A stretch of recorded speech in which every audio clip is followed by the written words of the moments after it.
All right, so we're live. I'd like to welcome everyone back to the Trampled Underfoot Podcast show. These are your hosts, Mark Lindsay and Eloy Escajedo. And anyways, how's everything going? Man, I'm busier than a set of jumper cables at a redneck picnic, man.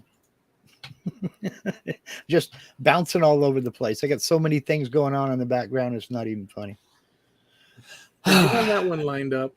No, I'm telling you, it is the case. It's just ingrained in my brain because it's the truth. You had that one lined up. No, I'm telling you, it's ingrained in my brain. I can picture those, almost the plastic heated up so much that it's slightly melted and greasy sitting in the I can picture all you had to do was say those basic little things and I captured the whole atmosphere. Well, that's busy. Like gummy plastic freaking jumper cables. Bring them over here, Jed. You can't push start your Camaro. It's automatic. Yeah, it's just too much stuff going on. It's not. I keep saying I need to go get a job so I can get some rest. But yeah, that's okay. It is what it is, and everything's gonna be all right. Well, I mean, you told us everything and you told us nothing at the same time because we don't know the specifics. No, I can't give specifics just yet. Okay. I'm that kind of person. In fact, my wife Linda made me that kind of person.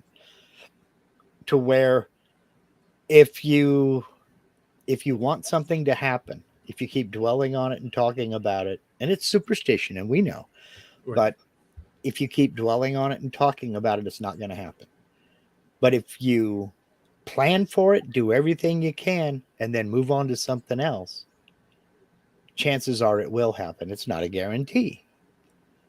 But if you keep working at it and working at it and working at it and working at it, it's probably not going to happen. Or keep dwelling on it or keep thinking about it, Yeah, well, I think that I have heard of that because that is a going standard of how to, address situations. But I think it has to do, now as you were saying it, I was imagining, I think it has to do with one, not building themselves up and then getting that big old fat slap upside the head and knocking your stuff down. So that way you did all you could, you sit and wait for it to, you let it be and hope that it comes round, but you go ahead and continue with your stuff. And if it pops up, it's all joy and happy. Exactly. You move on to the next thing and you work on that. You can't put things aside, sitting there waiting and hoping on that, You have to continue on.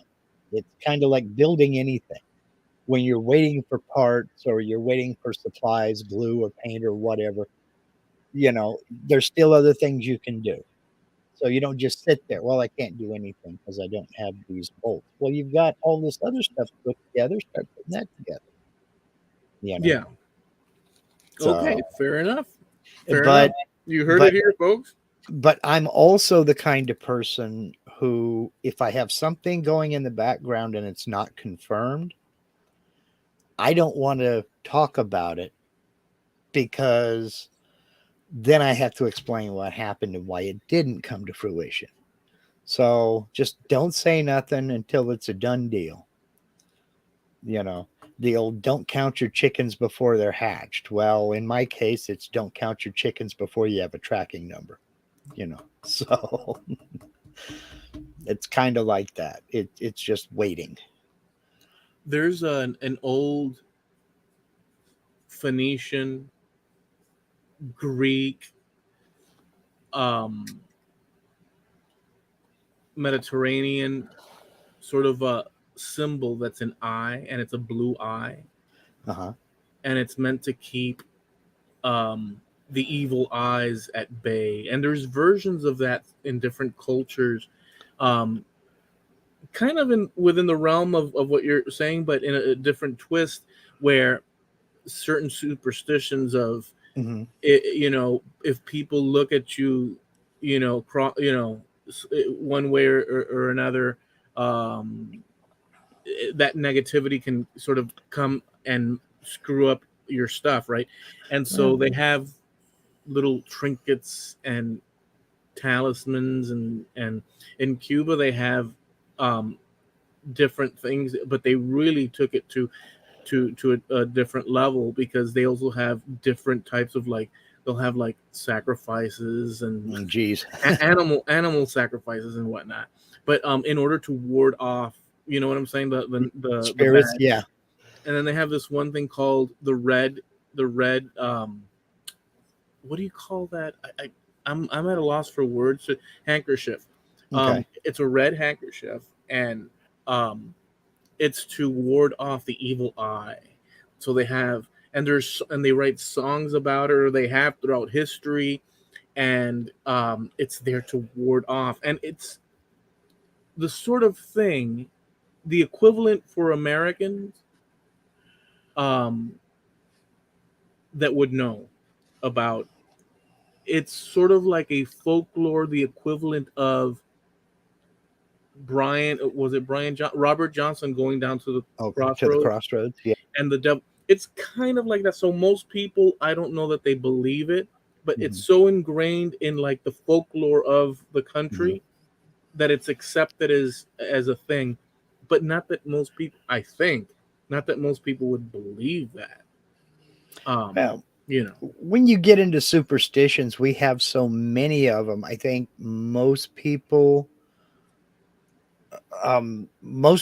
would agree that it's nonsense, but there's still that thing, you see a penny on the ground. If it's heads up, you put it in your shoe for good luck. If it's tails up, you put it in your pocket and forget it. Yeah. That kind of thing. Step on a crack, you break your mother's back. There are little goofy things like that we still kind of pay attention to, and we know it's nonsense. We know it's absolute nonsense. Hmm. But it's funny, some of the most superstitious people in the world are sports fans and gamblers. Hmm. I won a lot of money when I was wearing these socks, so that means these are my lucky socks. I got to wear them every time I go to the casino. Or every time I got up to go to the bathroom, our team hit a home run or scored a point or got a touchdown or whatever. So that means I got to, when it's getting tense, they're getting close. I got to go to the bathroom. Like we have some sort of effect on anything happening in the out there in the cosmos. Yeah. We don't, and we know that rationally, but we will still hang on to those superstitions. It's funny to me. My grandmother had a lot of great anecdotes and stories and stuff, and with lessons in them and whatnot. She told me one time, one where there was this guy in one town in Cuba, in the middle of just Mm-hmm. these towns that are in the middle of nowhere, and he was gonna journey to the next town because he needed a specific solution to a problem that one guy, be it some sort of equipment or something, but he needed the attention of that person, and he started his trek towards the next town. Um, and as he was going, he was like complaining, "I've got to walk all this way to get to the next town." Um, this guy, he might not be there, and then I've wasted my day because I'm walking over to the next town and he's not there. And you know what? Maybe when I get there, his attitude's going to be crappy. Maybe he's got other people there. So he kept going and he kept playing in his mind, and he built it up so much that Yeah. when he got there, he and the guy opened the door and he said, "Hello." The traveler cursed at him. He had built up. Um, so there's also the thing of, like, if we believe it, Uh-huh. if we believe something, um, we react as if that's the truth. The self-fulfilling prophecy. We Right? build it up in our brain to the point to where we sabotage ourselves. Yeah. That Exactly. happens a lot. That happens a lot. You go to fill out an application and you're feeling really good about a job. Your resume is tight, it's all ready and raring to go, and you just know you're going to get this interview. But then you start thinking about what ifs in the back of your head. So by the time you get into the interview, you're a wreck and you blow the interview. It's a self-fulfilling prophecy, Yeah. preconceived disappointment, basically. Or Yeah, premeditated disappointment. but I don't know. We can help ourselves a little bit, but I don't know how much we're in control of biologically, just psychologically, because we have built in Mm-hmm. to ourselves a lot of kind of like a computer, self-protecting, sort of like Right. roadblocks and walls in order to navigate through this life. And so it takes a very strong person, um, if they're confronted with this negativity stuff, Mm-hmm. to overcome it, Yeah. or at the very least acknowledge that, well, I'm thinking all this stuff, but let's just go ahead and go through, because we have the Yeah. problem where our minds, I don't know if you've thought of this or not. I've contemplated it a little bit, but our minds are like, so I don't I'm not sure, so I don't know either way, but I'm not sure if we as people, as a I think of myself as an observer looking out into the world, and my body, it's like, it's the and my mind and all these things, I'm just an observer. It's kind of like a recorder, Mm-hmm. um like a recorder. And this is just me thinking, and then you have all these flashing thoughts that come, and Yeah. connections and puzzles and assumptions and judgments, and it's easy to assume that these thought processes are you. They might be you. I don't know that they are. Maybe they are, maybe they're not. But so, you could think World War III, let's say, Uh-huh. you know, but I think of it as a stream, Yeah. like you moving through channels, and things are coming at you, or your brain and stuff. But we're literally, in other words, some people buy into the notion. Um, I don't know if this is true either, but I'm imagining that maybe it's true. Um, if they get an idea, um, they see a horror movie, and the thought, wow, I wonder if I was the killer in that movie. And then they contemplate it, and in their mind they can't disassociate, Yeah. and they become loony, and they go off and do the thing. Like, you know what I'm saying? Like maybe I've Yep. gone off the rails here. But so the Well, mind is a very, if you don't have certain amount of psychology to things, you could get lost in all sorts of well, crazy but you stuff. can carry it too far if you get too much psychology into things. Don't overthink it, basically. But you brought up a point. You said, I don't know if it's we that's doing it. It's 100% we that's doing it. You can say it's 100%. Yes. Have you ever had a conversation in your brain? Have you ever had a mental conversation with someone you've never even met? You can picture Like in an yourself. aisle, like maybe No, like jerk no, off or something like no. that. You can picture yourself meeting this person and exactly what you're going to say, and you know what his response is going to be, and you'll lay it on the line for him right then and there. You've never had little mental exercises like that? No, maybe like prepping for, like what you said, for a job interview. This is what I am gonna say, but I've never. I I don't know. Maybe you'd have to give me an example. Oh, I wish I could meet that Mick Jagger. I would tell him, you're flopping around up there like a damn rooster. Knock it off. You're not that good. Just sing the song. So You, building a you narrative of if you of had an if encounter. yes, just Oh yeah, the well that's normal. conversation in. Well, that's what I mean by that. It's Yeah. 100% us. We build this stuff up in our brains, knowing full well, we're never going to meet Mick Jagger. We're never going to have that conversation. So why do we do it? I almost met Mick Jagger. But we also build I literally. ourselves up. We will convince ourselves that things are going to go horribly before they ever happen, or things are going to go great. I mean, we know people, you and I both know people who have bought a lottery ticket and knew they were going to win and started mentally spending the money, and they ain't even home from the convenience store yet. The numbers haven't even been drawn. But I have a name in my head. I know somebody who has done that. Every time they buy a ticket, oh yeah, I'm going to win this sucker, and I'm going to do this, I'm going to do this, I'm going to do this. Yeah, and you're still working for an hourly wage. We build ourselves up for the absolute best, or we build ourselves down to the absolute worst. But the trick is not to sabotage yourself.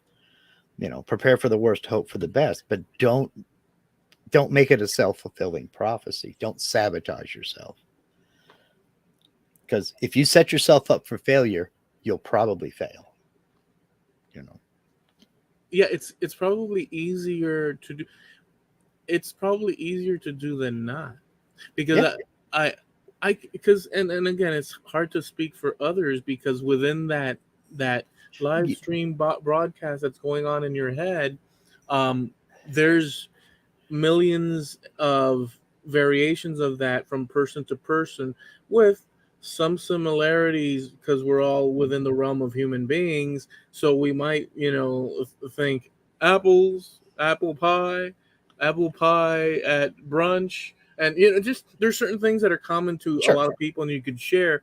But then there's these wild ideas that come across the mind, and people's choices in their thought processes of what to accept and what to deny, just the human experience of all that. But these little symbols and these little things are traditional, sort of like crutches in a way. I say that, I think that they are, but maybe they do have this power. I believe it's more psychological, but who knows? Maybe it Well, does have some sort of mystic thing that we're not aware of. I don't know. I don't think so, though. that's a whole nother topic. You kind of borderline on placebo effect. You kind of borderline on faith. And I'll just say it straight up. How was their faith any different from ours? Whatever that faith may be. I, to me, it's not an argument about my God's bigger than your God. To me, it's an argument. It's not even an argument. It's just your beliefs are your beliefs. And who am I to tell anybody that they're wrong? Yeah, but we're a consequence of, you and I, and definitely everybody in the audience, and most likely anybody that'll listen to this in English, are a consequence of um, a Western thought process Sure. that came through, the Enlightenment, and progressed into. There's certain things that so like what you just said is something that, um, no, unless you're going to be a contrarian, no Westerner will think of that concept that you just said as Well, completely, well, let me just say, as completely foreign. Nobody's going to think, yeah. wow, Mark, that's exaggerated. They're going to more or less say, you're touching on the root.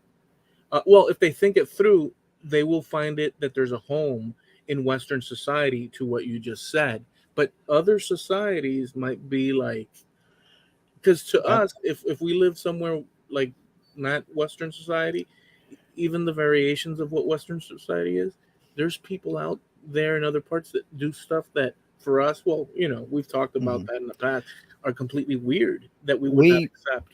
but we're not good at it, but we do learn from the past. And we saw how well that intolerance worked and just decided as a society no more. You know, your beliefs are your beliefs, my beliefs are my beliefs, and we can get along fine with it. We can get along fine that way, More or less. more or less. And, you know, well, I mean, there are no government death squads out there hunting people down who don't believe the way they do. I mean, but you don't have to go back very far in history to find exactly that. You know, kings and queens sending out the people to, you know, round up this particular group because our God's bigger than their God and off with their head. You know, you don't have to go that far back to find that. We've decided that that's not a civilized way to behave in society. We may argue amongst ourselves, but it doesn't usually go beyond that. And, you know, I was raised to where your beliefs are yours, my beliefs are mine, and we leave it like that. That's, I mean, and I've spoken more on this subject just now than I have in the last 60 years, publicly, that is. So, you know, but What part? The your beliefs well, part? the whole spirituality topic, I don't get into that because it's none of my business. But it's And not it's even. It's not just. I mean, it really is spirituality to in the broadest in the very specific. But it's also to do because spirituality influences. A lot of mhm, people think, and maybe so this is just a thought process. A lot of people think that spirituality doesn't the history of it doesn't play any role in our behavior currently today, mhm, as a society and the things that we accept as true, in Western society, but mhm. it absolutely does. Oh It yeah, does. It big time. does. Big time. Yeah. Yeah. Yeah, in almost every aspect, not every aspect, but almost every aspect. I mean, there's Yeah. that's what I mean by we're not good at it, but we do learn from history, you know, and seeing, you know, women tied into chairs and dunked into a lake because this one over there said she's a witch. That's not how civilized people behave. And we have decided as a society not to do that kind of thing because we saw what happened, you know. So And the it's proof and what where was the proof in it? I mean, so it's Monty Python and the Holy Grail. If she weighs as much of a duck, she's a witch. Therefore, burn her. You know. but could you imagine? And the whole town was like Yeah, imagine in the pubs and stuff. They're like, can you believe so and so? I can't believe she was a witch. Yeah, they did the dunking in the water test, and it was confirmed. And the other guy, I yeah. know. It's like, Well, yeah. But those two guys are going to be next at the stake or in the dunking chair because they were in a pub. You don't do pubs in Puritan times, you know. So they did drink. They did go they and did drink, but they didn't go to pubs. They didn't go to taverns and things like yeah, that. they They did. Yeah, they did. They had taverns. They had taverns. Absolutely. In America, well, yeah, later on, I'm talking about Puritans and, you know, pilgrims and things like that, and then oh, when they Salem, stepped Massachusetts, and all that other stuff. when they stepped off the yeah. Well, Yeah, no, but so the point is not that. The point is that it's silly, right? It's silly yeah, right. that they So, confirm something with no yeah. actual. But those are our standards of proof, Oh, which that's what I mean when I are say we. elevated. That's what I mean when I say we have the luxury of looking back at it with a 20th/21st century set of eyes because we see the foolishness of it. We didn't see their panic because things were happening they couldn't explain. So, you know, and it turns out it was a fungus on rye that was making Yeah, people hallucinate, you know. It's just, I don't know. We went from superstition into that, but I think it matches. it can and oftentimes very well does, you know, but we all carry those little things with us, whether we want to admit it or not. And I think some of that stuff is funny, but the problem is we don't remember where those things came from, you know. You've heard that whole thing, you know, step on a crack, break your mother's back. Where did that come from? You know, I think OJ Simpson's lawyer invented that one because he says if the glove don't fit, well, you no, must have quit. it was around before that because it was I around know. before I I'm ever making a heard. joke.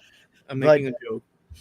you know, it so now they're so disjointed and so far removed because we don't even know where they come from.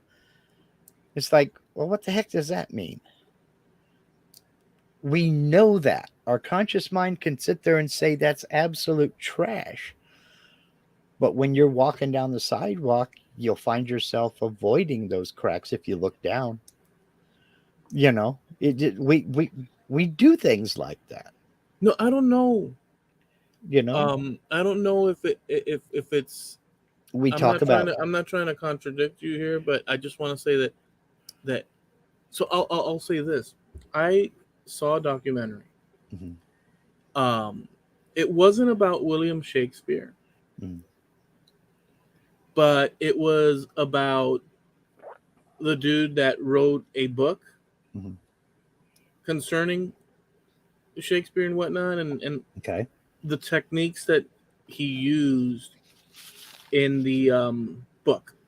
Okay. And what was cool about it, like I'm paraphrasing big time, so, Okay. but what was cool about it is that when you open a book, you have a regular like page, and then the Mhm, next page and whatnot. What this guy did though, and he's not the, I don't believe he's the first one or the last one.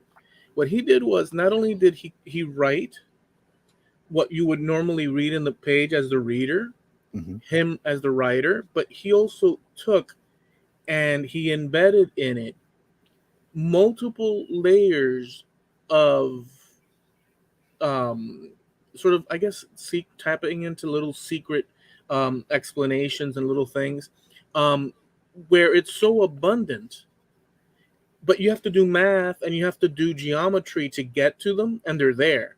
uh-huh, And they're copies of the same saying using the math and using the and reading the letters and stuff. So he did a triple layer or more mhm, of meaning from what one would just simply read article or something. You just read it and that's the mhm, information. Well, these people not only have that one level of meaning, but there's levels of meaning embedded in it even deeper. And so I think that stuff like superstitions on the surface level, um, or gnomes and fairies, or even darker creatures that might come mhm. and kill us and whatnot. There's a surface level thing, and we think it's silly and this and that.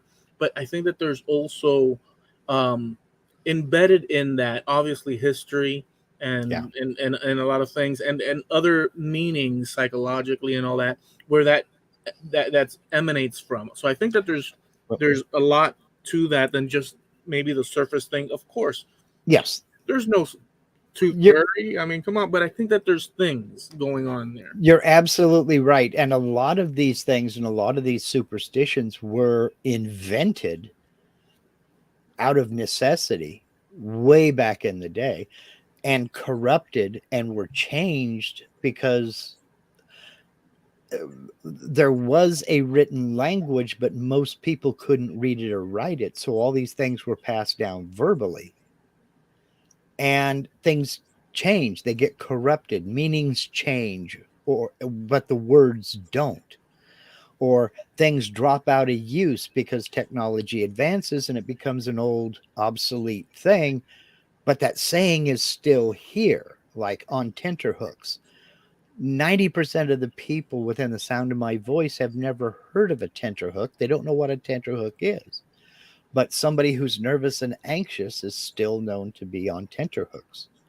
To me, it sounds like something you hang meat from or something like that, maybe. Well, it's tenterhooks are the big frames that they would stretch linen fabric on to dry to Okay. get it to nice and smooth. Okay.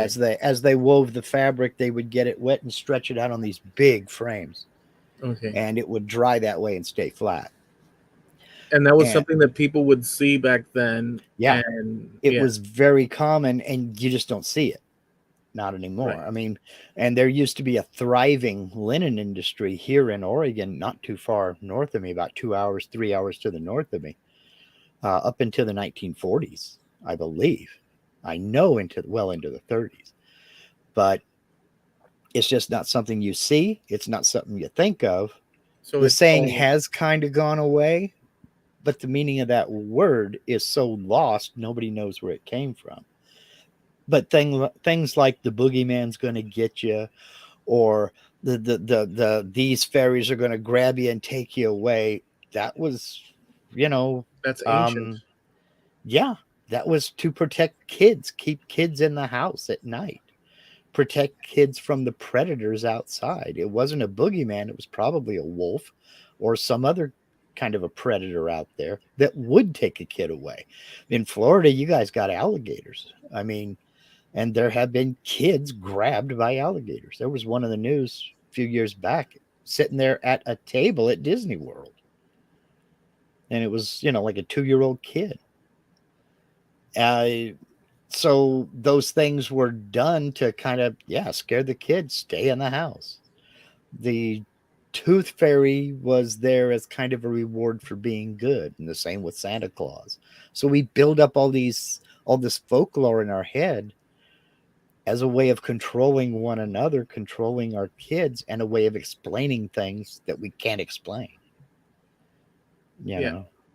I think that that's true because you can't sit and you have to do it in a creative way to teach certain lessons and stuff. But it could be psycho. So I think that that's true. These are creative stories that help kids sort of you know get on with. But at the same time, some of them are pretty crazy Oh um, yeah, stories as well. oh yeah. But Because we still, fairies aren't um the lovey-dovey right? little things that people think that well that we see with Disney World and this and that. Mhm. Fairies were part of a onslaught of mystical creatures. Yes, they were going to drag you down into a hole and take you away. Exactly. They weren't all Tinkerbell. But we still use that kind of a reference today. If something's broke, we say, oh my God, I hate chasing down electrical gremlins. That's one of my big ones. Well, a gremlin is a little creature that just likes to get in and throw a monkey wrench into the works. That And came from the movie The Gremlins, right? no, it was way before that. It Where was was way the before word that. gremlin extract? It sounds so. If it's way before that, it sounds almost maybe some Germanic something I don't remember the exact source. Let's see. or Russian, like Um, Slavic. It's either Slavic or Germanic, right? um, Gremlin is a mischievous folkloric creature that causes malfunctions in machinery. Okay, that's basically what it is. And Origins of the name Gremlin. it's an imaginary. Okay, it's a type of sprite, which is a type of fairy. An imaginary mischievous sprite regarded as responsible for an unexplained problem or fault, especially a mechanical or electrical one. So, we're still ascribing things, and that was, post industrial revolution, I believe. But we're still ascribing gnomes and fairies and pixies to things that we know it just couldn't be. So I just found this at the Mhm. top of the search. Gremlin denotes a mischievous creature that sabotages aircrafts, originates in Royal Air Force slang among the British pilots stationed in Malta, the Middle East, and India in the 1920s. Okay. Um, Recorded being used in a poem published in the journal Aeroplane in Malta in April of uh, 1929. Okay. So That's it's interesting. so it's fairly recent, but still it's a mischievous little sprite or creature. It can't be the fact that somebody did some rotten work or somebody else tried to sabotage it or the fact that things just break or wear out, you know. Oxford says the alternate, perhaps, Mhm. it's an alteration of goblin. There you go. There you go. That's an interesting thing. Yeah. My first experience with the word gremlin at all, although I've heard that terminology used, but since then, not before that I could remember, was Hmm. the movies Gremlin Yeah. from Well, it the 80s. but it was also a car from American Motors.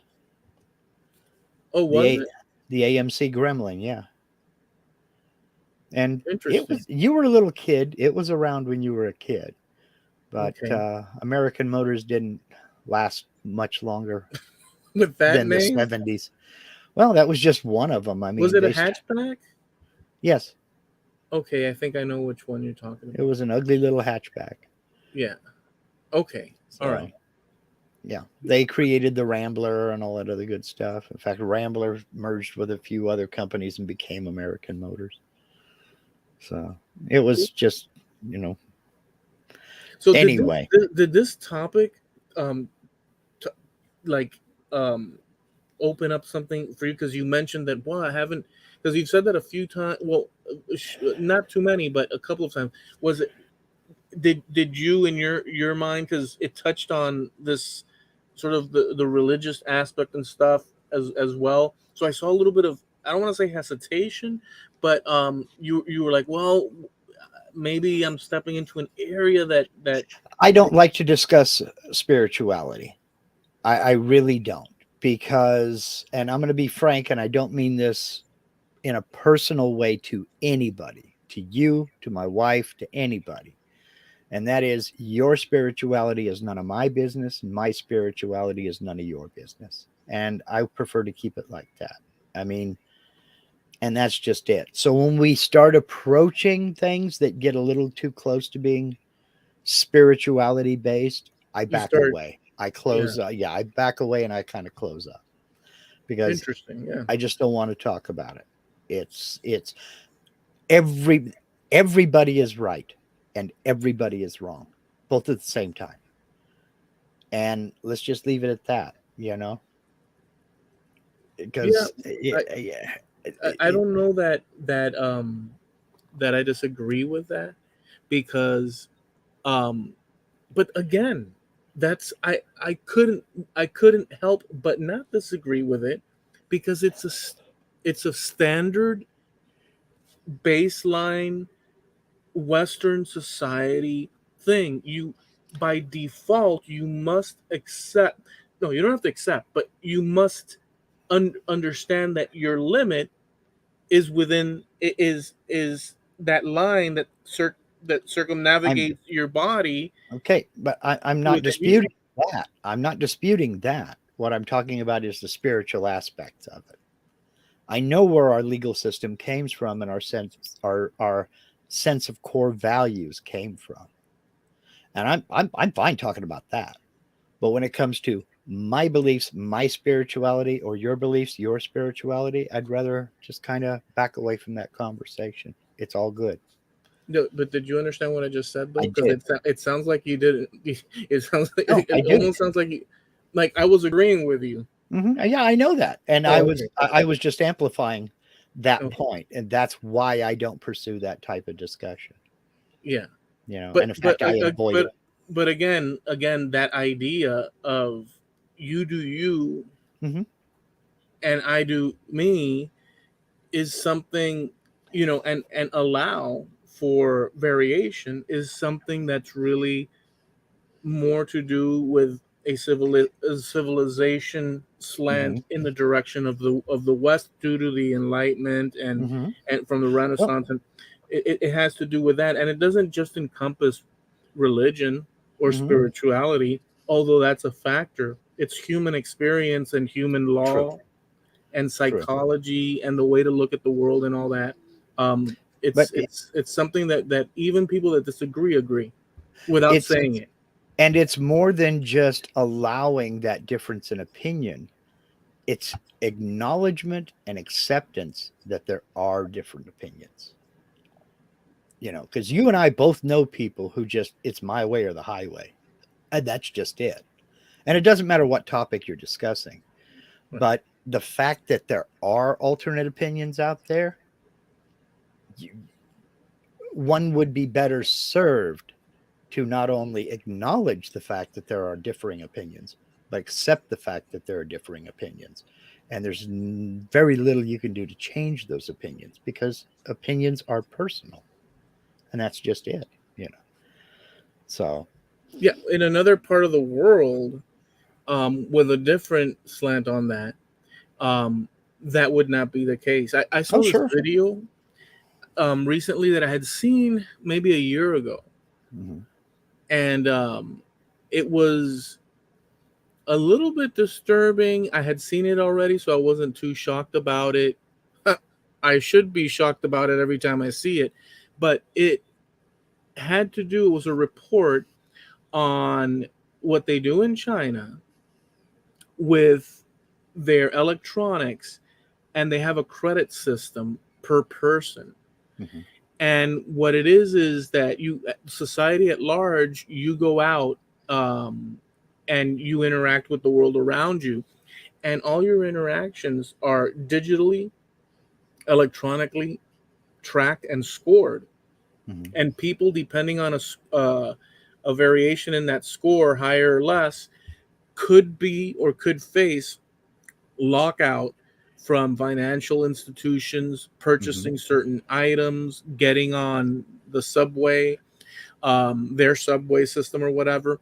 And they had two people that they interviewed. They had Citizen A plus Hmm. and Citizen F minus. Yeah. And so Citizen A plus was a lady with her family and whatnot, and she's always making sure that everything she does throughout society is polite, so her score can be high. And I think Uh-huh. the score had to be like 700 and something is a good score. But if it's lower than 600, you're basically like Kind of like your credit score. Yeah. kind of like your credit score. Well, she did everything right. She would wait if somebody tried to get in quick. She'd let the person get on the bus first. Just everything she did, and her choices of food. If you buy liquor, that counts against you.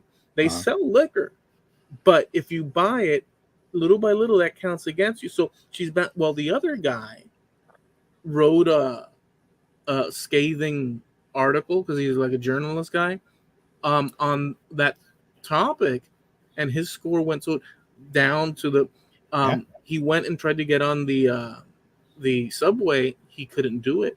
It said denied you access. And for some people, they plaster your face Yeah. in public squares on digital videos saying this person's score is so and so, and so, like, it's public, so it's literally a technological, um it's literally Orwellian, Hmm. Yes. and Yeah. it's playing out Yeah. um over there. As much as people don't want to think about it or even admit it, China is still a totalitarian communist regime. And that's what they do. That's how you control the people. You know, that's one way you control the people. The other way is tanks through Tiananmen Square. Well, yeah, so, and what's interesting is that the guy at the end, just about the end of the clip, it was like a 6 minute clip where they Hmm. just go through the thing like we see every now and then, with different clips. At the end of the clip, he said, I'm just, and they would translate, right? Because it was, Hmm. and he say, I'm just doing this. Even though I'm getting the score that I get, but if somebody doesn't speak out, one day we'll lose our freedoms, he said. And I was like, that is telling. Well, compared to what it was within my lifetime, I mean, 30 years ago, when there were tanks in Tiananmen Square, they have their freedoms have, I mean, multiplied by 1,000. You know, so I guess he kind of sees the handwriting on the wall that yes, they've backed off quite a bit from the bad old days, but they could sure crack down again in a minute. You know, they have the Yeah, second largest standing army on earth, I and see. that's also their police force. So, Yeah, that's not good. no. I see another little lesson snuck in there. Um, where this guy is aware because it's painfully evident because he's been Mm-hmm. plummeting in his scores, his social Mm-hmm. scores. But I see a guy that even with all this going on, there's a notion of freedom Mm-hmm. from his vantage point that can still be lost from the vantage point of any reasonable Westerner. Right. Just as a large, broad category, that train left the station. It can always be worse, like you were mentioning, Well, of course. yeah, But that everything is train, relative. yeah, that train left the station a long time ago. Mm-hmm. Um, Every, and every, it's in, and it's interesting how the human psychology within a given scenario that one plays out works it out in their head, but they're freaking lost, dude, or and from my perspective, they're well, freaking sure. gone. Everything is relative. Everything is relative because we are the sum of our experiences. So we can only speak from this level. We can only speak from our experiences. And, the grass is always greener, but the grass is always browner if you turn the other direction. So, I don't know. Somewhere in the middle lies happiness. And I think to me, happiness is just, it's none of my business. It's none of my business. I'm serious. Something happened to You you. You're you going off don't the rails. know. You don't know how much happier I am now that I think that it's none of my business. You know, How because did you I dovetail into that? because it is. It's the guy with the scores and the whole things. I Yeah. can empathize with him, but that's all I can do. So from there, I have to flush it and say it's none of my business and move on to something else. Because if I don't, I know my personality. If I don't, I will go down that rabbit hole and I will watch YouTube video after YouTube video after YouTube video, and I'll get angrier and angrier and angrier. To what end?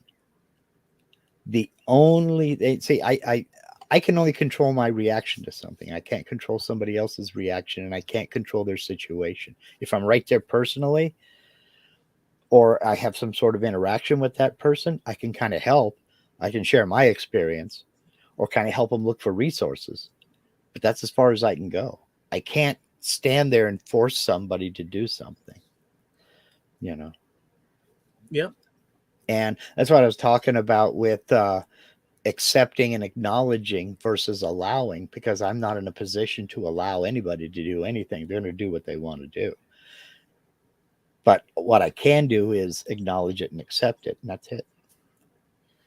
So I never truly realized until I was in my 50s, my early 50s. I figured there's things that are none of my business and there are things that are my business. And I never truly realized how few things actually are my business until I started thinking of them in those terms. You know, it's just it, and I'm so much happier, and life is so much easier now. Well, so you know, there's different eras throughout, or different, I guess, parts of the play, Mm-hmm. as one from the first chapter to the last chapter in the Mm-hmm. play of life. Yeah. And the person in chapter one is nowheres near what he or her or she would look like uh, in the middle of the book or whatever, Mm-hmm. because between those pages a lot of things have happened, and Sure. that protagonist of that story has had to adapt, Mm-hmm. grow, make decisions, and none of those things leave the person unscathed. And so, this is a human thing. So, you can't. So I understand that. So Mark at, in 1979 would have been Mark minus all the years of experience up until now, Yeah. from Exactly. from that point till now. However, Good and bad. Well, see, that was what I was gonna say. Good and bad.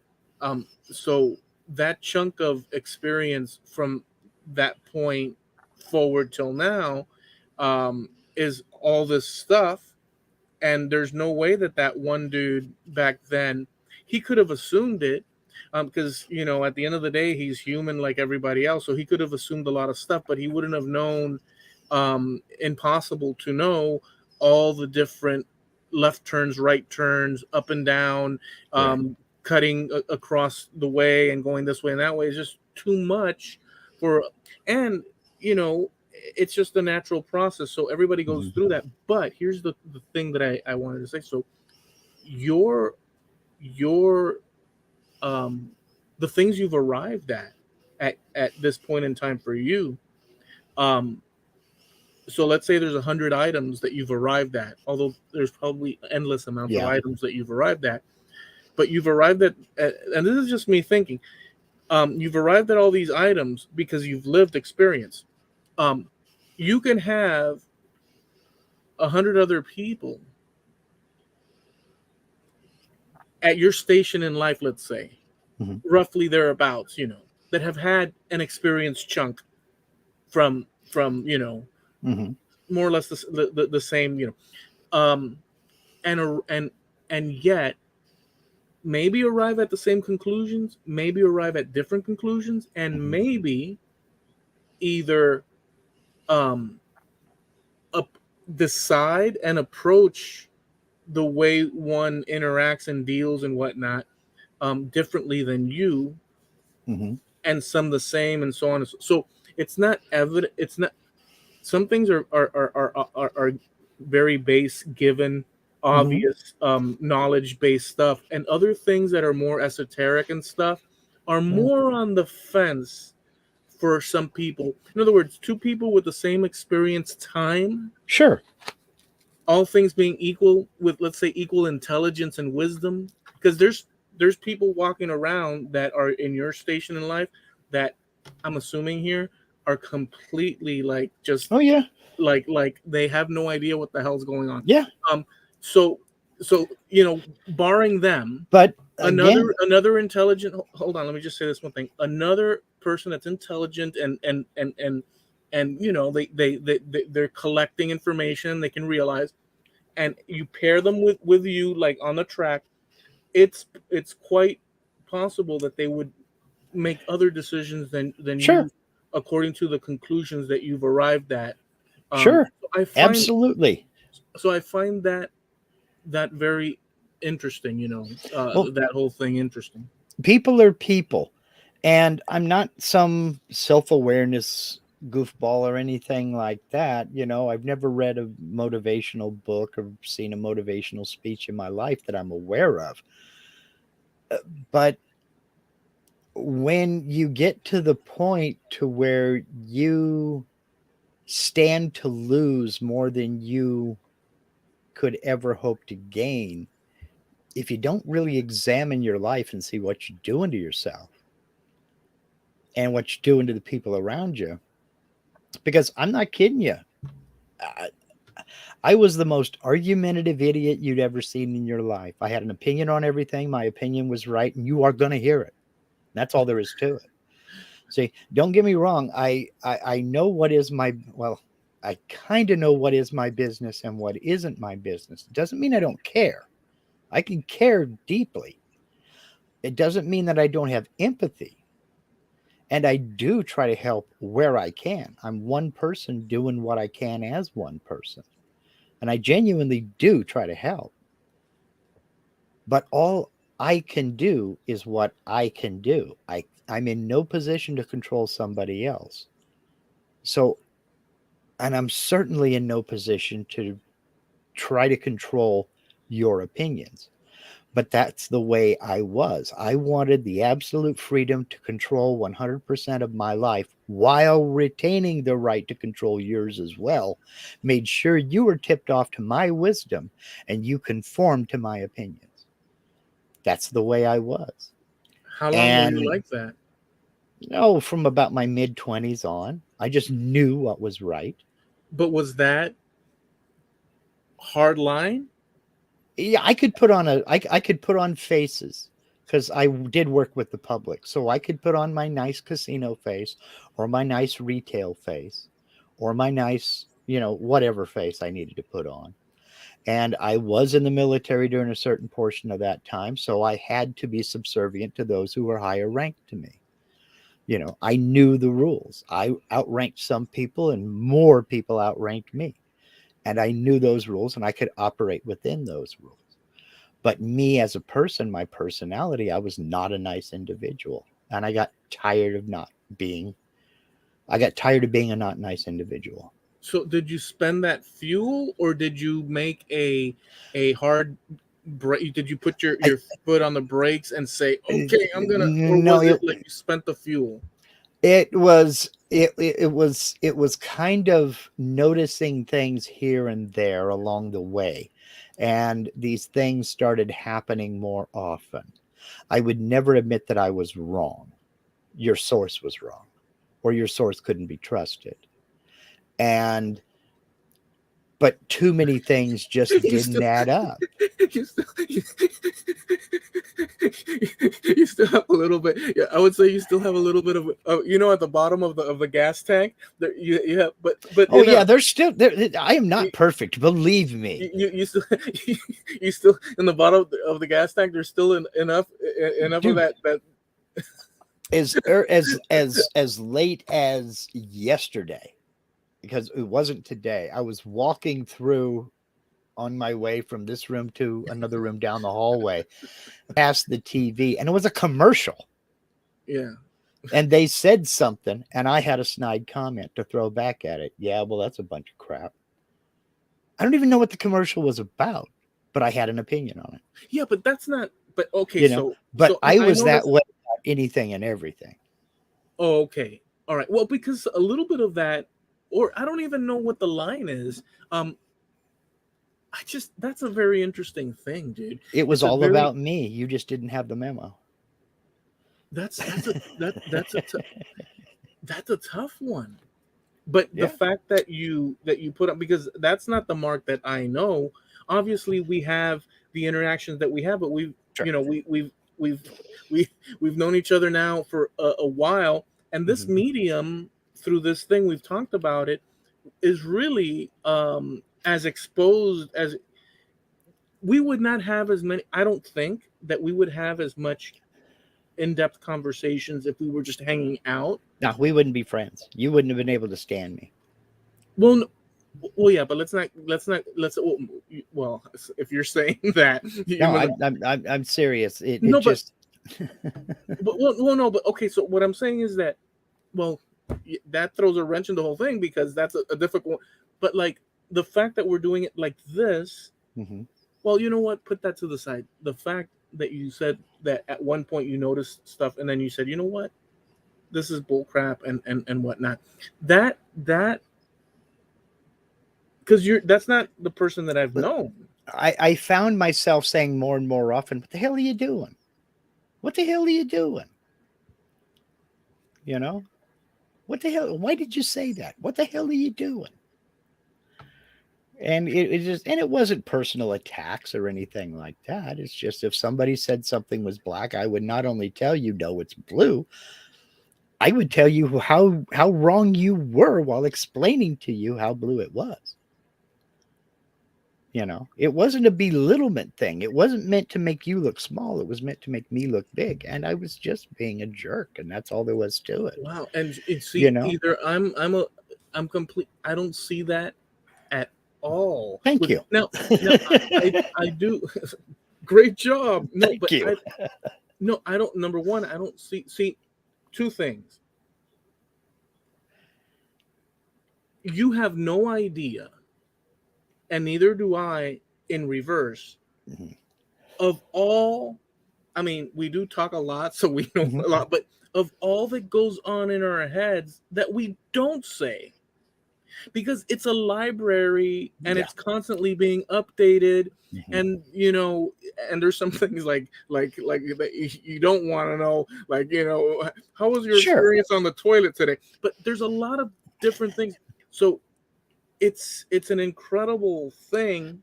I can't Well, all I pick up from you in throughout all these years is an actively, how could I put it, um, disciplined. Sometimes I see a little bit of like, well, sticking to your guns. Although when we've had a few of those when it comes to certain discussions, yeah. but it's within reason. I've never seen it not reason. So Well, I I never not got reason. I never got violent. I don't have a violent bone in my body. Um, I was just very opinionated and cocky and sure of myself. And I had an opinion on everything, and I made sure everybody knew it, whether they wanted to or not. And I was just not a nice person. That doesn't mean I was mean. No, I get what you're I was never mean or cruel or anything like that. I just was, it was all about me, and you saying. don't know who I am. You didn't get the memo. You know, I'm smarter than the average bear and his 12 cousins, and I'm going to make sure you know it. I was, and I just got tired of second guessing myself. And I had to just kind of take a real long, hard look at myself and say, you know, if you were meeting you for the first time this month, what would your opinion be of yourself? And I got tired of being mad all the time. I got tired of looking for and finding things that made me angry because people weren't doing things the right way. And if they just shut up and listen to me, the world would be a better place. And it would for you.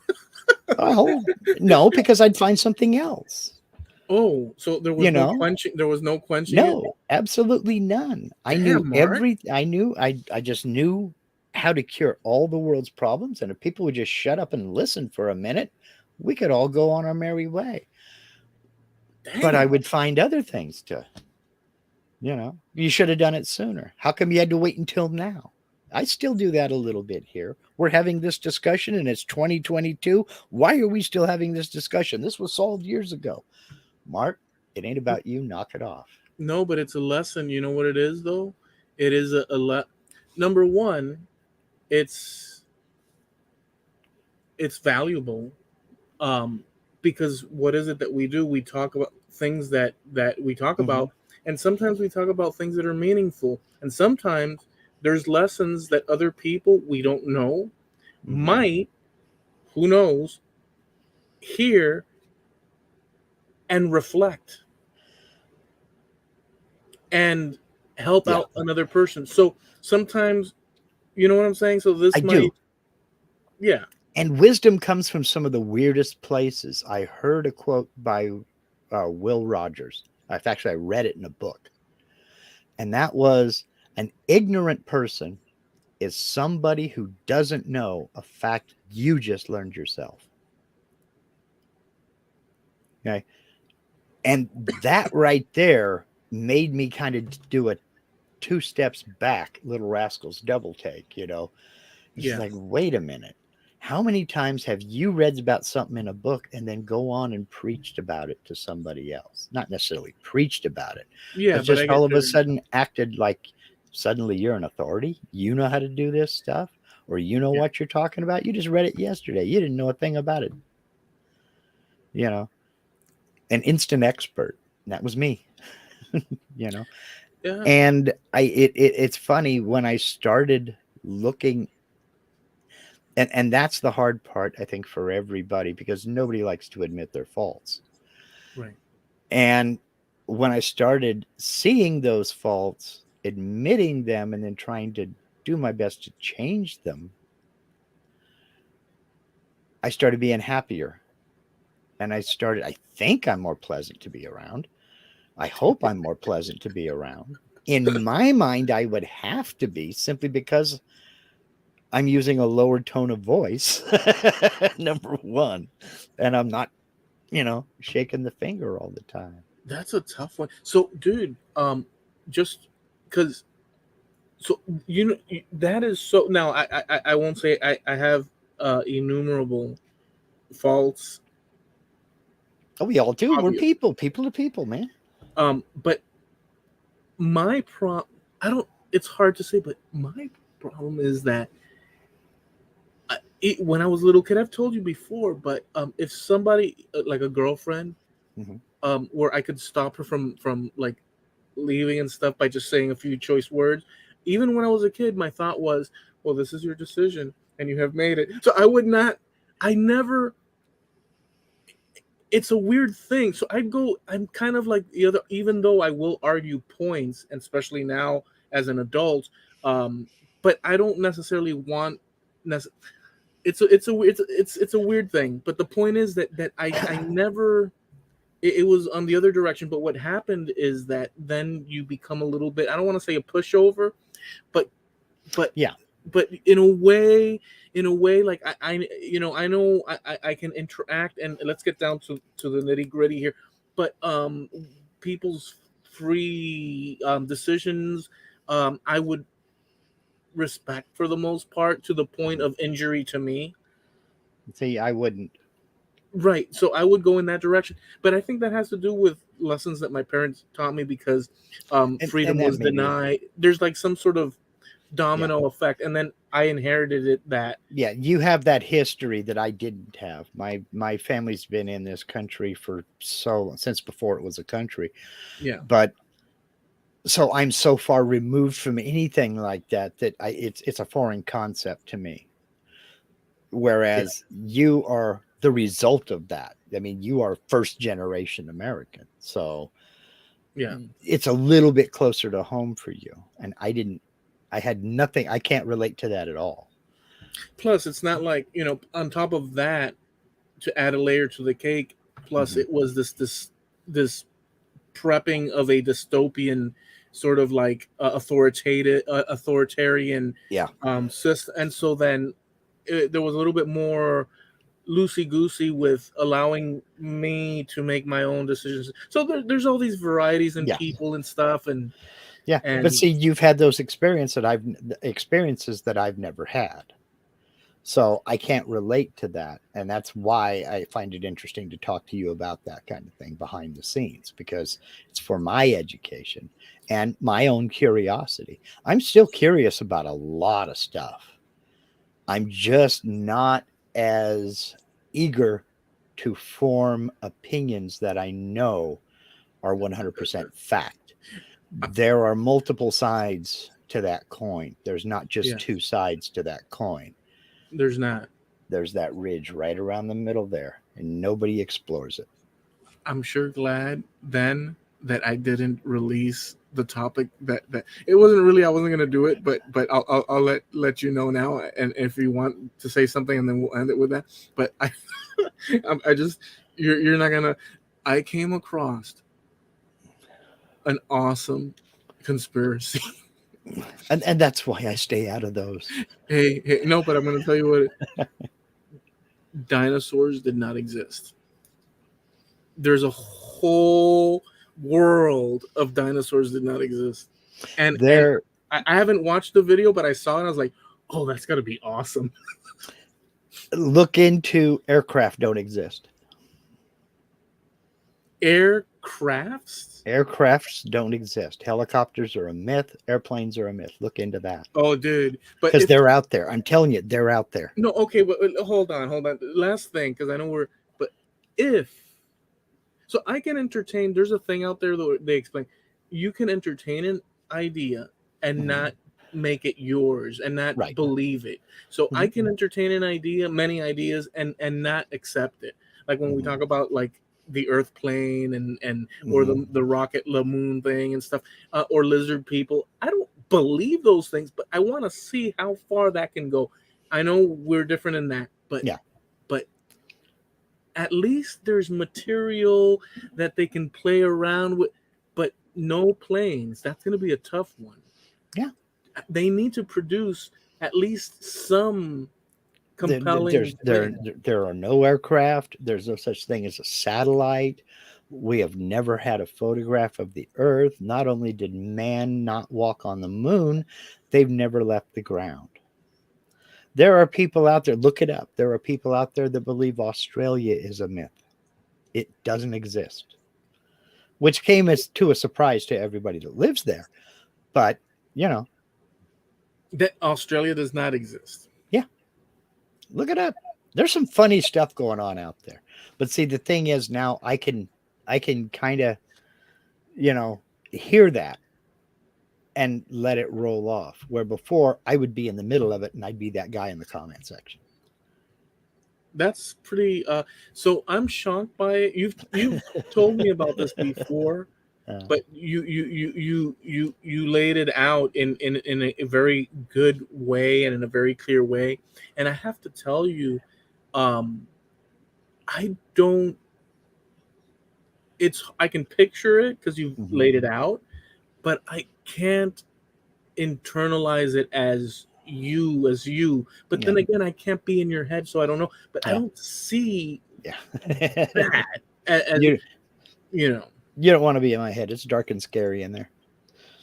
So yeah, well, but you see what I'm saying. So the perception that you give out and that I process in my head has nothing to do with that that you said. And I'm a happier person for it. I really am. I like I say, I hope I'm more pleasant to be around, but I'm not angry all the time. I'm not sure that people are. I never thought people were out to get me, but I knew that if something went wrong, it couldn't be my fault. It had to have been an outside force. Either somebody did. My favorite phrase used to be, fully 2/3 of the problems I've had in my life were as a result of expecting somebody to do their job. When actually 2/3 of the problems that I had in my life was a roadblock I either put into place, didn't put into place, or failing to follow up on something. I see. I shouldn't have to do that. Well, you do have to do that. So take some responsibility, do that, follow up, and you'd be amazed at how much things goes your way. Interesting. It's kind of the simple thing. If you've had your lights turned off because you can't pay the bill, to me, that means you didn't call them and talk to them. They'll work with you. I've done it, but I never would before. It was those a-holes at the power company were doing this to me. Yeah. It wasn't me calling them up to say, I had a car insurance payment, had a flat tire, I had this. Can we work out a deal?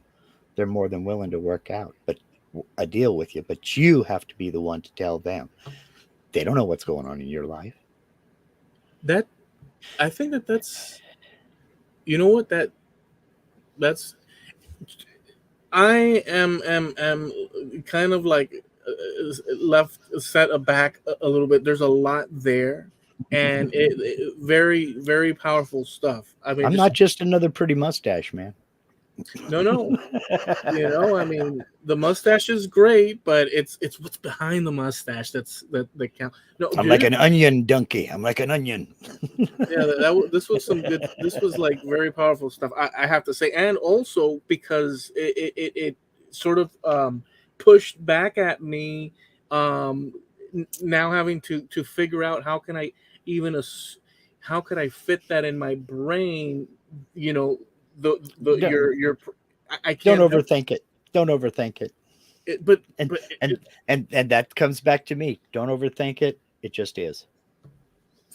All right, we'll leave it at that. I think that's freaking awesome. What to me, I fucking oops. Now you're going to call attention to it. Let's land the fictitious mythical plane. Yeah. All right. So, well, folks, that was our show. We go live every Tuesday, 9:30 Eastern, 6:30 Pacific Coast time. And we do that here on the Trampled Underfoot Podcast show on YouTube. And it goes live every Tuesday, the audio portion of it from Spreaker, which you can catch on your favorite podcatcher. So we also have a website, and that's called trampledunderfootpodcast.com. You can catch our past episodes over there. And we have a Facebook page with the same name. You can leave us, a couple of words of advice, comments, if you like that you didn't, or check out the images and videos that we post according to the topics that we discuss each night. So that's about it, but we're also sponsored by Harneal Media, your one-stop website shop, the man with the plan. If you're trying to develop a web presence and you feel the need for a website, Steve is your man. If you already have a web presence, but you'd like to develop it a little bit further, Steve is your man. He can set you up with a web store. He can set you up with a website.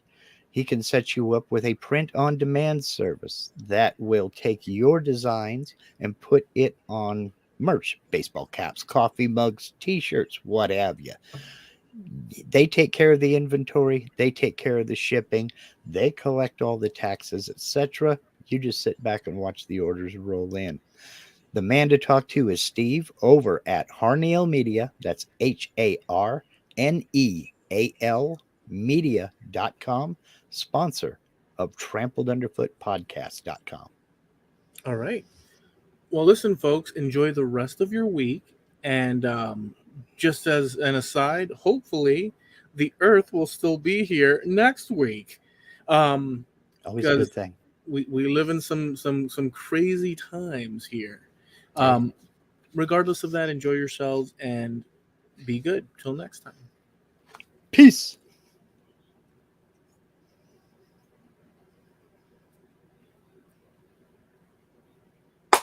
All right.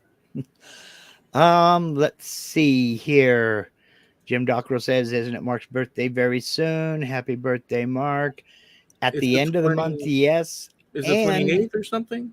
it's also Eloy's. My That's right. birthday is the 27th. Your birthday is the 30th, correct? 31st. 31st. You made you think. Okay. So yeah, 4 days apart. But yeah, thank you very much, Jim. And I know that you meant happy birthday, Eloy, too. And you'll type it in real soon. No pressure. Dude, March, there's like a bunch of people in March, but those are the sort of things. Obviously there's going to be a bunch of people that were born in March, but you only focus, like we've talked about before, that on the things that you're thinking. So oh, you're born in March, you're March as well. Yeah. Isn't that a coincidence? This is but no, there's millions of people that were born in March, but we see these what you call the coincidences. Coincidences, and the then similarities. You don't pay attention to all the birthdays in May. It's just the ones in March, and Right. particular attention to the ones the same week as you. Yeah. Jim says, knew it was soon because mine was just last Saturday, and I know I'm a bit older than you. Happy birthday, Jim. Happy belated birthday. I would send you some. I would send you some Maltesers and coffee crisps, but I can't get them down here. Amazing. so yeah, I mean, let's see. We have relatively few comments. I can't put Jim's first comment about being busier than a cat. I can't do that. We have, community standards on YouTube, and although we're not monetized, I don't want to get this video pulled. Yeah. Rick French did a drive-by. We went up against the State of the Union tonight. Oh, Rick, I do hope you watch this on replay. You would rather watch the State of the Union than us? Honestly. I don't know if I've ever been that. I don't know if I've ever been that insulted in my life. Well, yeah, I have, and I deserved it. Let's see here. Jim, I don't know if I can read that either, so I think I'll just leave it up on the screen for a minute and let folks just digest it for themselves. You do the math. Linda says taverns were the main meeting places for most people. They drank ale and beer because it was safer than water. True. They drank anything but water. And we've looked into this ourselves. Linda and I have. But I don't think I don't think the Puritans had taverns and saloons. No, but I think their meeting place was the church. But when you're talking about, so what years are you talking about? Because the Salem witch trials was when. That's what I was actually referring to. I know that in the throughout the 1700s, there were taverns. Yes, that's past I'm talking 1600. Let's see. The Salem witch trials were in 1692. Between May of 1692, excuse me, between February of 1692 and May of 1693. Dude, but So, I get this feeling. See, I don't know, but to me, English pub, that whole thing is it. I can picture. I can't picture the pilgrims sitting there, and that's the first thing they did. But I can mhm. picture as the years and as they stabilized that there would have been, because for sure Oh, there they were did pubs. come along after that, yes, but during that time there weren't, because these were very pious, very repressed religious people who would never entertain the idea of going into a pub. See, that's something that a lot of folks don't know about the pilgrims, or they don't remember about the pilgrims, was that they didn't come directly from England. They lived in the Exile, Netherlands. exiled. Yeah, they were in Amsterdam Yeah, for many, many years before they came to America. But they thought the permissiveness and the tolerance of Dutch society was detrimental to their kids. That's why they came to the New World, was to get away from the openness and tolerance of the Dutch. they must have been the scathing back You then. know, I mean, and forget about English, because that they left England because they didn't like what was going on there. Yeah. So there's one in every crowd. Yes. 1620, when the Mayflower landed, she had an ancestor on it. Yes, I know that you did. I know that you did. um okay, Jim, 61 isn't bad so far. Keep me informed, because I won't get there for another 26 days. So I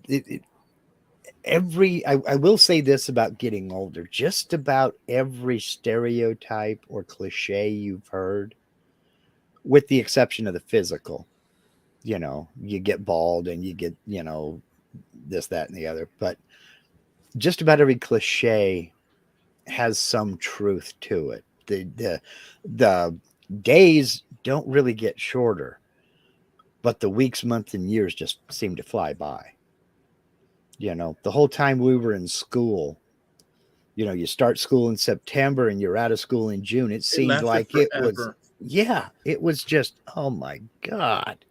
But we've talked about that, and I didn't you say, or somehow we, if let's see if you remember, we talked about that in another configuration in some other episode. But when you're a kid, you've only lived Right. so long, so I you was going to only get, I was going to get there. okay, Yeah. okay, Yeah. When, it's that age thing, I'm 4.5, because when you're 4.5, half a year is a long time. That's one yeah, ninth of your life. yeah. It's When like, you're 60 and a half, nobody gives a shit.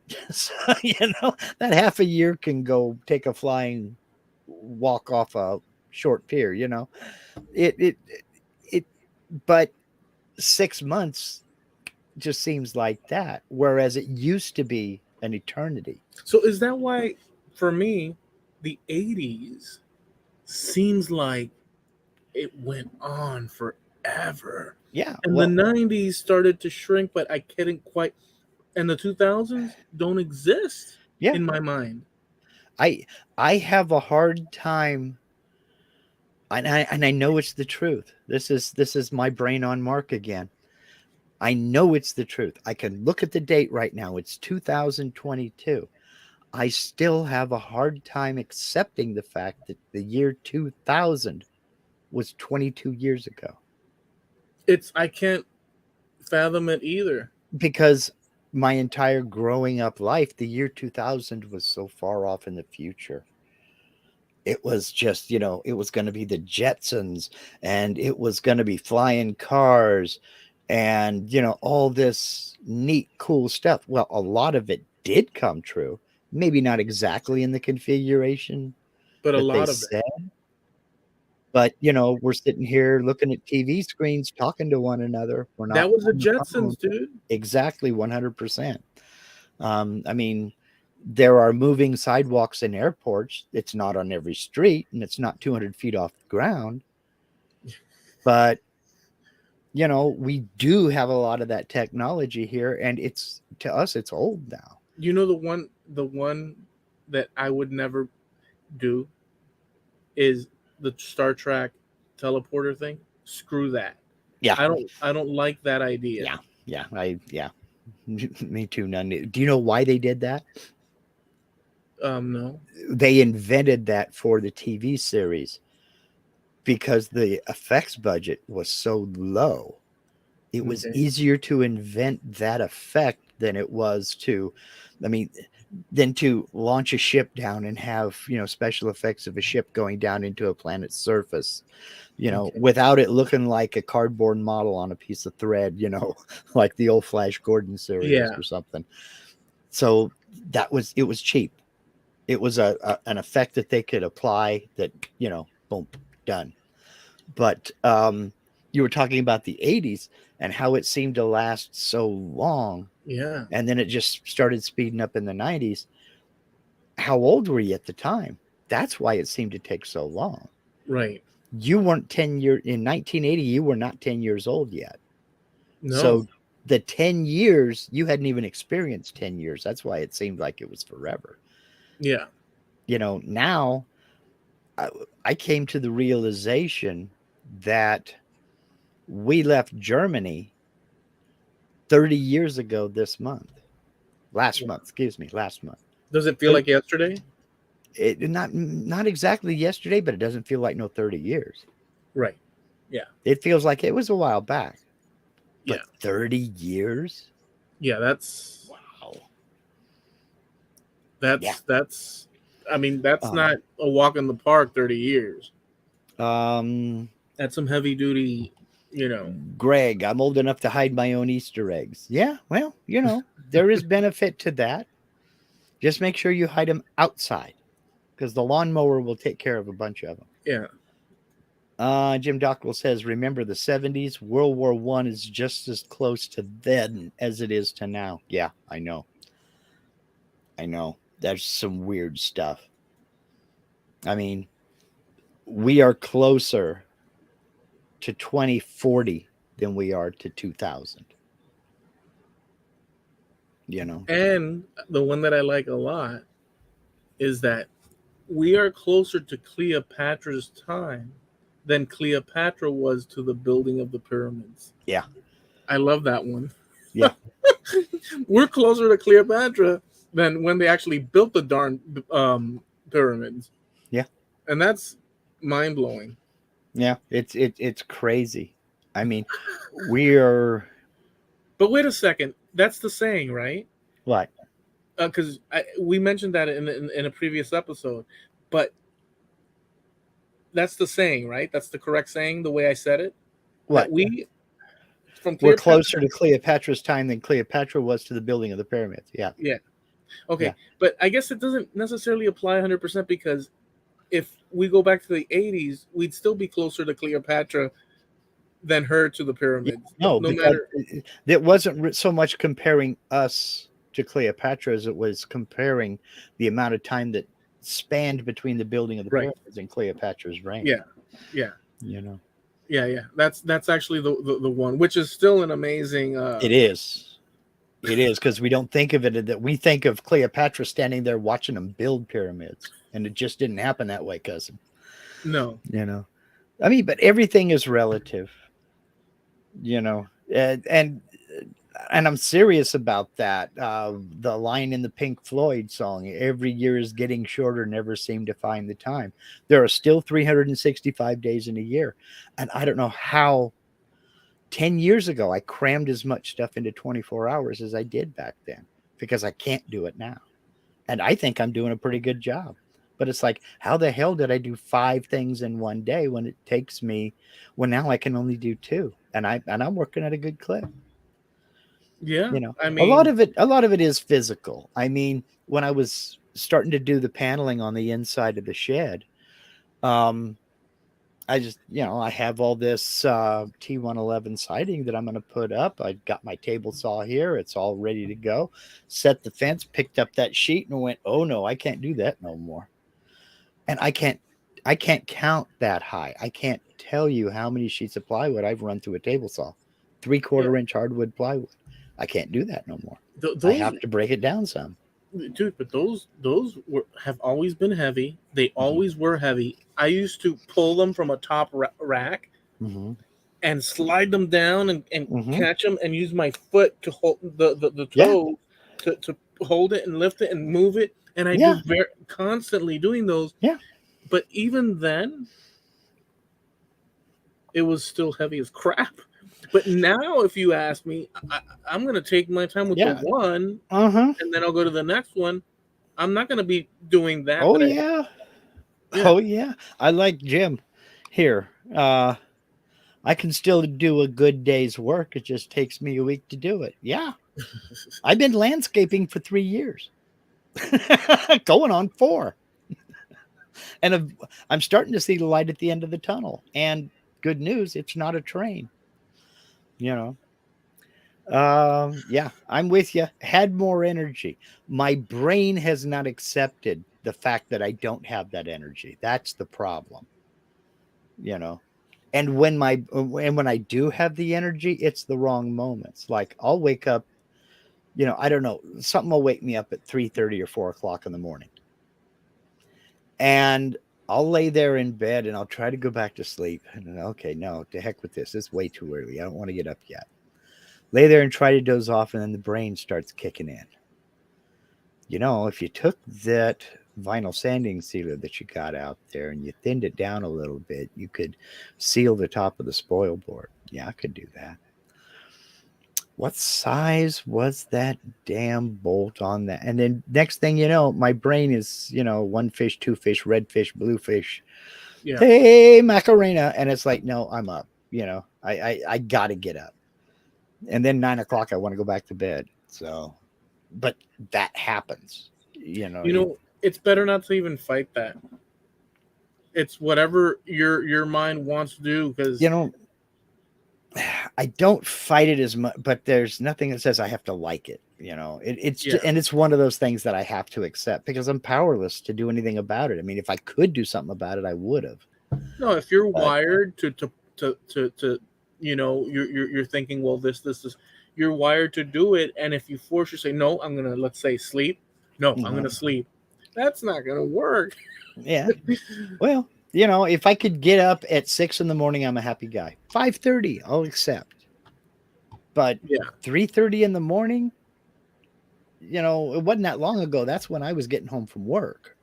So yeah. Oh, Snow Crusher just said something. I know I'm skipping here, but no, that's fine. He said, well, let me put it up. No, not that part. The fixed thing. Oh, we canceled each other out. Okay, so he says, I fixed my compressor lying in my bed. Well, I'm going to go ahead, considering all this, that we've spoken of experience and wisdom and all these things.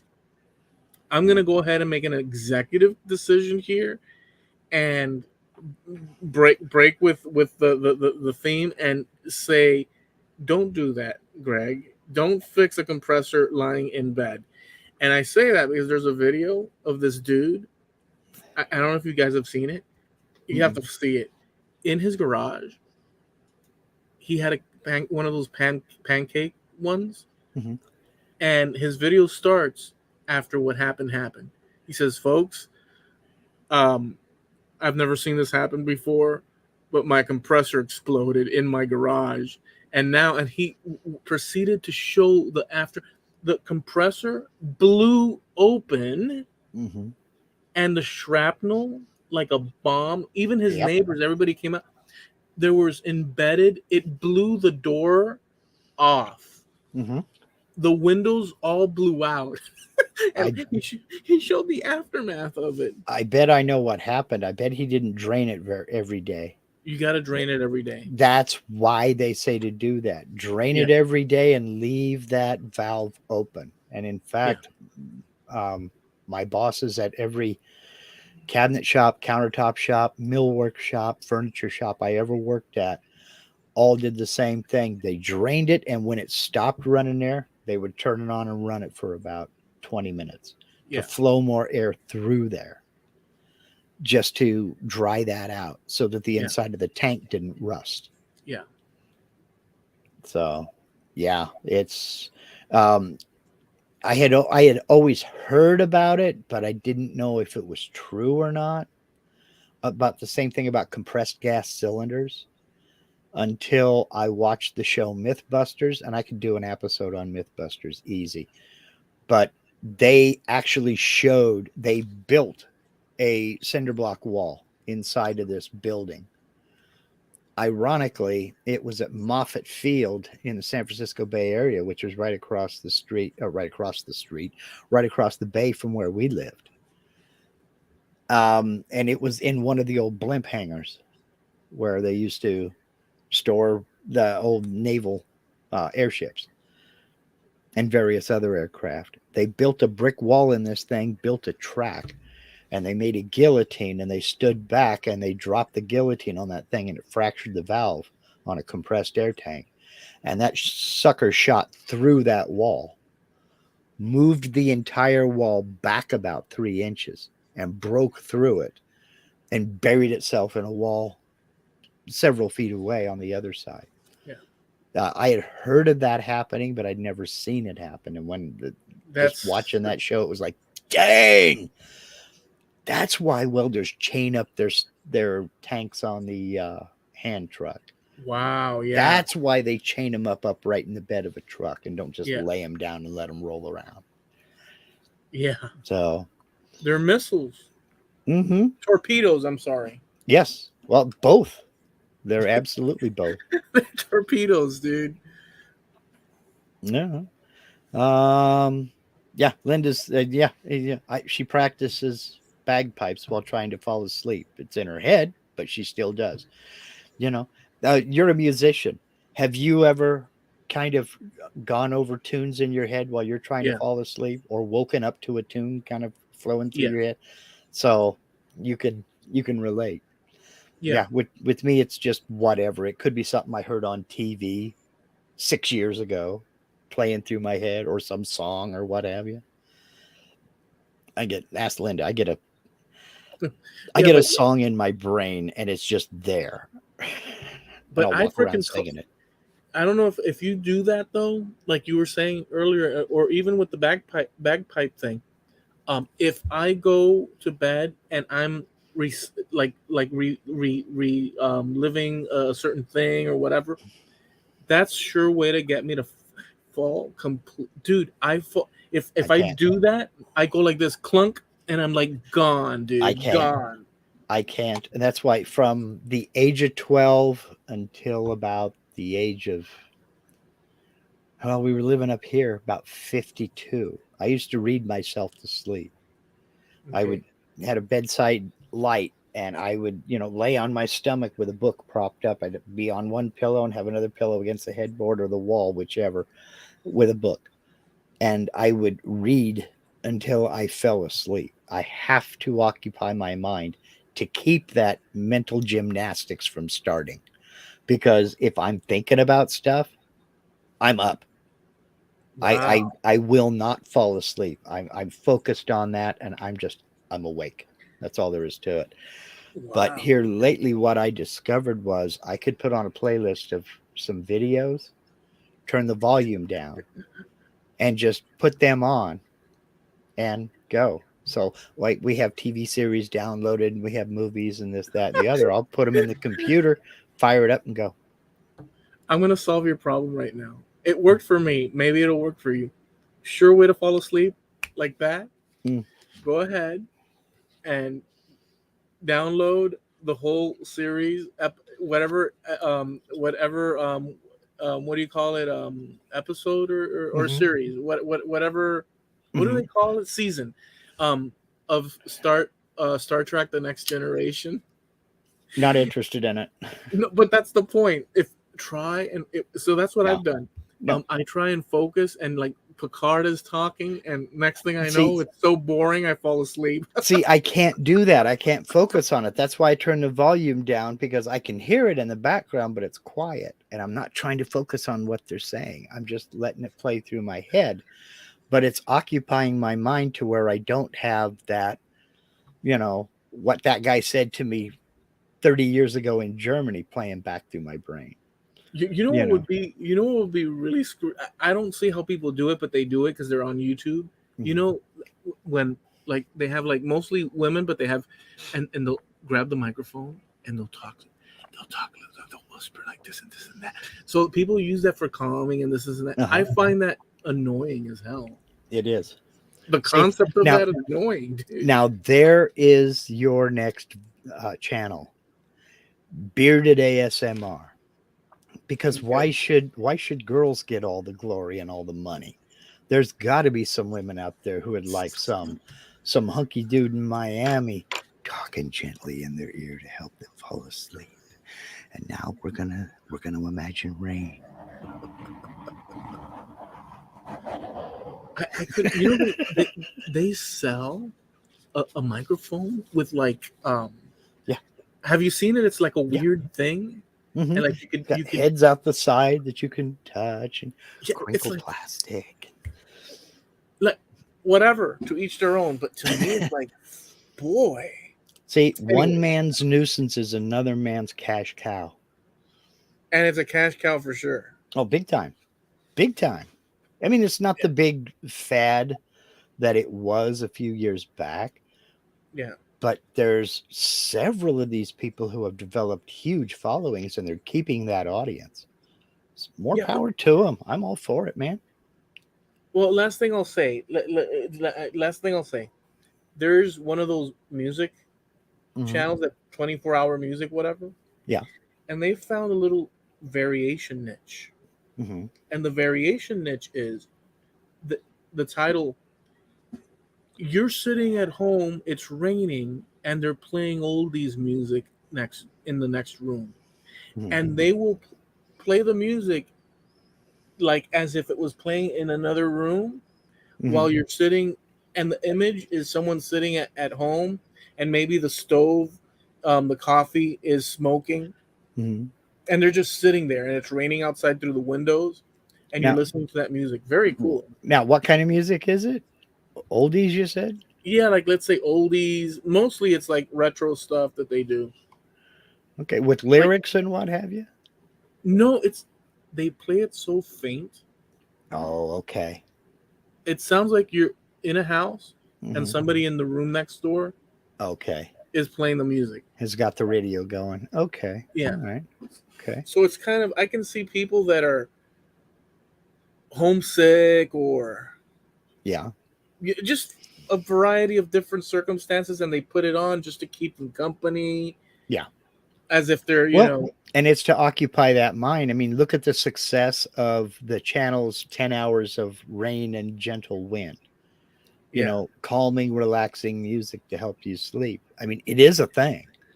Yeah. But it became so overpopulated, they're not allowing people to monetize those channels anymore because they call it repetitive content. Yeah. Because, I mean, but you'll find you'll find another angle. And that's when all the relaxing music channels started popping up, because you couldn't just go to a public domain website and grab a bunch of rain effects and put them in a 10-hour loop anymore. Now, people who actually write music are putting together compilations. And you got to figure 10 hours, you can repeat stuff, do 5 2-hour loops back to back to back, and you've got it covered, because the whole point is people are supposed to be sleeping. Yeah. And I think it's a brilliant thing. I mean, I've tried variations on that, as you know. Mm-hmm. Hey, let's land this plane, because I am I'm just exhausted. Yeah, me too. I got up at 3:30 this morning. All right, guys, we're out of here. Hope you enjoyed it. Have a safe one. We'll talk next week. Okay, see ya. Have a good one, and thanks for hanging with us.